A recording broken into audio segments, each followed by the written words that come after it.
everyone, welcome back to my channel. My name is Liana.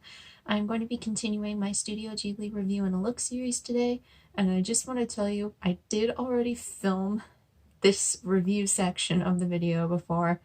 For some reason the video was just totally glitching out, like it was skipping a few frames at a time. There was a weird sound that came on at one point and it was not there while I was filming, so I'm not sure what that was, and also the audio was not syncing with the video, so that was just a wash. So I'm filming this part again, and you'll notice that I don't have the makeup on like I usually do that I'm going to show you the tutorial for, but let's never mind all that and let me just review the movie. So Only Yesterday is the first Studio Ghibli and Isao Takahata movie from the 90s catalog. It follows Taiko Okajima, who is taking some time off of work to visit her beloved childhood countryside of Aotama Prefecture to work in the safflower fields. Throughout the movie, we flip between Taiko's past and present as she reminisces about her year in 5th grade at school, the many ups and downs she experienced, and the things that she's learned along the way which relate to her present circumstances. Like many of Isao Takahata's works, this lacks a certain fantasy element which you can find in many Hayao Miyazaki movies. This one is much more grounded in realism. His movies are always very family-oriented and very personal, which you can definitely feel here, especially as we follow Taiko's growth and trajectory throughout 5th grade and into her adult years. We see scenes such as Taiko trying pineapple for the first time, which was considered a delicacy, the time her class found out about periods, and the laughter and teasing that ensued, Taiko's first budding romance with a boy named Hitori, and Taiko's relationships with her family. While all of these things may not seem relevant now, when watching the movie and seeing Taiko interact with people in the present, it becomes more clear as to how these stories relate. I think there are a few lessons that we can take away when watching Only Yesterday. For example, how nostalgia helps us cope with present-day life, how looking to the past can help inform present-day decisions, how sometimes we don't learn lessons when we're in the moment, and sometimes it takes time until we gain an outsider perspective. But perhaps biggest of all, the fact that we can get stuck in the past rather than looking ahead towards the future. This last point becomes increasingly clear throughout the movie and in the latter part of the film, as Taiko seems unsure of what to do in her life and is stuck on things that she did or she said, or maybe she should have done or should have said, rather than just allowing herself to live and be happy. Getting stuck in the past is something I think we're all guilty of sometimes, along with the mind games of could've, would've, should've. But just as Taiko breaks free of this psychological cage, we can too, and we can be better people for it. Along with its typically on-point messaging, I am particularly fond of the art style in Only Yesterday. Tableaus of the past take on a sort of hazy look, with faded backgrounds that present a stark contrast to the colorful characters.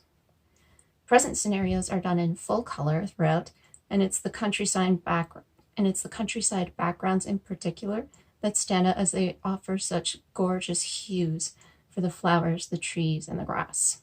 The soundtrack is also a really lovely one, as it matches more childlike tunes with Taiko's grade 5 self, while offering some beautiful and sophisticated choir sounds during Taiko's adult life. The song that you hear for the first time when she's in the safflower fields is super memorable and absolutely gorgeous.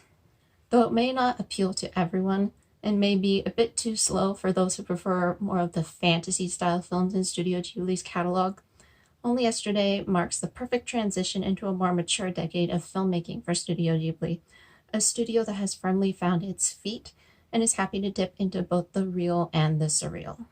And so now we will get into the look part of review on the look.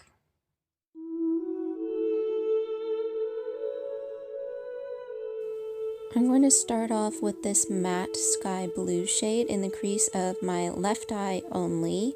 Using this big fluffy brush, we're going to be doing something different on the other eye.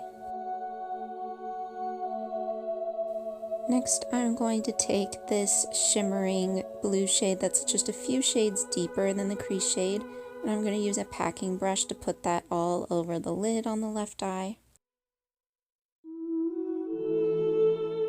On the lower lash line, I'm going to be taking this matte chocolate brown shade just on a little smudging brush. For the inner corner, I'm taking this really glittery yellow gold on a small brush. I actually meant to put this on the other eye, but I got it switched up. Now to do the eyeshadow on the other eye, I'm taking my big fluffy brush and a matte red shade, and I'm going to put that through the crease.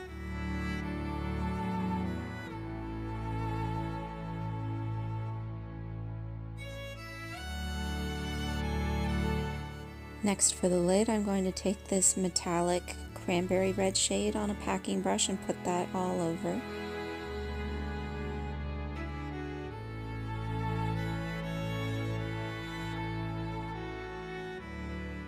For the lower lash line, I'll be using that same chocolate brown that I used on the left eye.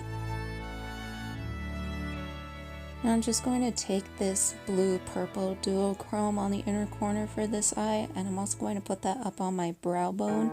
And I'm also going to switch quickly back over to the other eye and put my gold inner corner color there on that brow bone before putting on a white liquid eyeliner in a cat eye shape.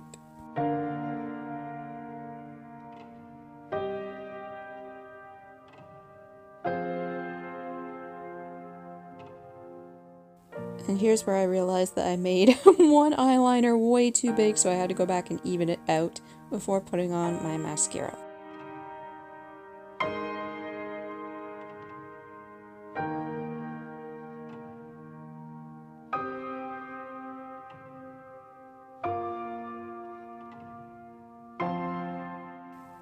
So this is the finished eye look, and then I'll zoom out and do the rest of the face.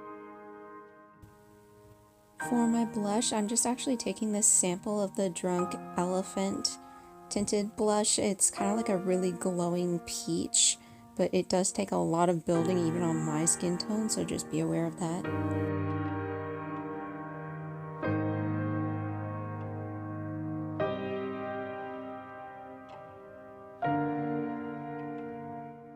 I'm also using a white gold highlighter on my cheekbones today. And for lips, I'm taking a darker sort of blood red liquid lipstick.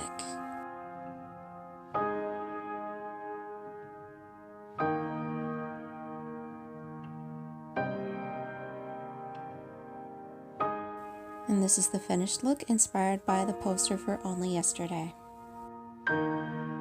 So that was my review and a look for Only Yesterday. I hope you enjoyed this video, and I hope I can find the energy to film more of them soon. I hope you and your loved ones are staying safe and well, and I hope to see you soon. Bye everyone.